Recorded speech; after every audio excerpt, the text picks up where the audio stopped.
The psychology of people who cut everyone off. Introduction. In today's world, one behavior has become increasingly common, yet deeply misunderstood. The act of cutting people off. You may have seen it. A friend who suddenly disappears. A family member who stops talking. Someone who once cared deeply, now completely distant. At first glance, it feels cold. It feels rude, even selfish. But what if I told you that behind this silence, there is a story? Behind this distance, there is pain, protection, and psychology. Today, we will explore the deep psychology of people who cut everyone off. Not to judge them, but to understand them. 1. Emotional exhaustion, when the mind says enough. One of the biggest reasons people cut others off is emotional burnout. Imagine constantly giving your time, energy, and attention, listening to problems, adjusting your behavior, trying to please everyone, and yet feeling unappreciated. Over time, this builds emotional fatigue. The mind reaches a point where it simply says, I can't do this anymore. Cutting people off becomes a survival mechanism. It's not about hate, it's about relief. For them, silence feels better than constant pressure. 2. The impact of past hurt. Pain changes people. Someone who has been betrayed, lied to, or abandoned does not see relationships the same way again. Trust becomes difficult. Connection feels risky. They start thinking, if I don't let people get close, they can't hurt me. So instead of waiting for another heartbreak, they leave first. It's not because they don't care. It's because they care too much and fear losing again. 3. Trust issues and emotional walls. When trust is broken repeatedly, the brain learns to protect itself. People begin to build emotional walls. They stop sharing. They stop expressing. They stop depending on others. Eventually, cutting people off feels easier than explaining feelings. Because explaining requires vulnerability, and vulnerability feels dangerous to them. 4. The desire for peace over drama. Some people are simply tired of chaos.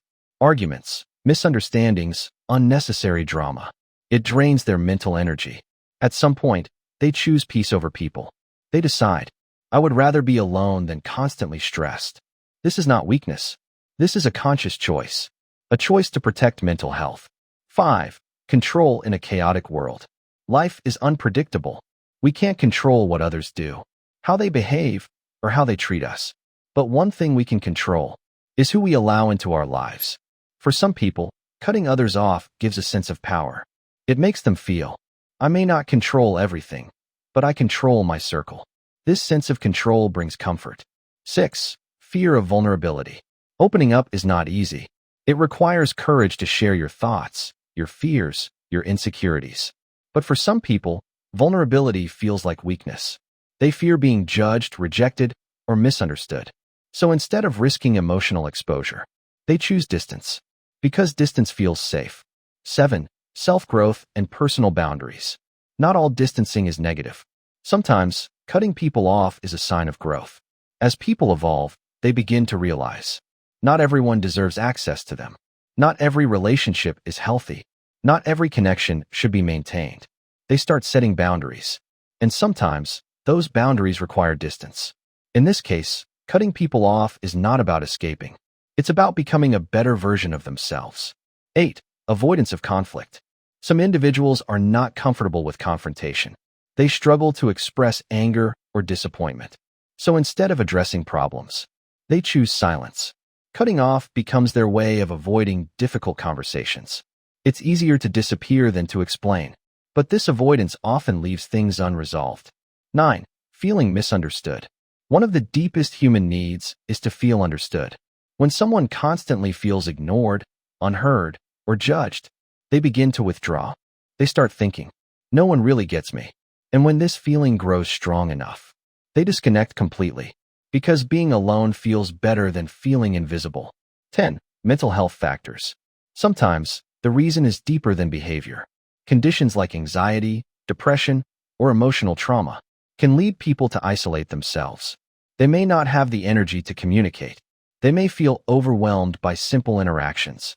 Cutting people off, in this case, is not a choice. It's a symptom, a silent struggle. 11. The illusion of strength. From the outside, cutting people off looks powerful. It looks like independence, like confidence. But in reality, it's not always strength. Sometimes, it's pain hiding behind silence. Sometimes, it's a defense mechanism. True strength is not just walking away. It's also knowing when to stay and heal. 12. Loneliness behind the silence. Ironically, people who cut everyone off often experience deep loneliness. They push people away, but still crave connection. They want to be understood, but don't know how to open up. This creates an internal conflict, a battle between the desire for closeness and the fear of getting hurt. 13. When cutting off becomes a habit. Over time, this behavior can become a pattern. Any small issue leads to distance. Any discomfort leads to disconnection. Instead of building relationships, they keep ending them. This can prevent long-term emotional growth because relationships require effort, patience, and communication. 14. Healing and balance. Cutting people off is not always wrong, but it should not be the only solution. Healthy relationships require balance. It's important to set boundaries without isolating yourself. Communicate instead of disappearing. Heal instead of avoiding. Because real peace comes not just from distance, but from understanding and growth. Conclusion. So, the next time you see someone who has cut everyone off, don't be quick to judge. Look deeper. Maybe they are tired. Maybe they are hurt. Maybe they are healing. Behind their silence is a story we may never fully understand. And sometimes, what they need is not criticism, but compassion, because at the end of the day, everyone is fighting a battle we cannot see.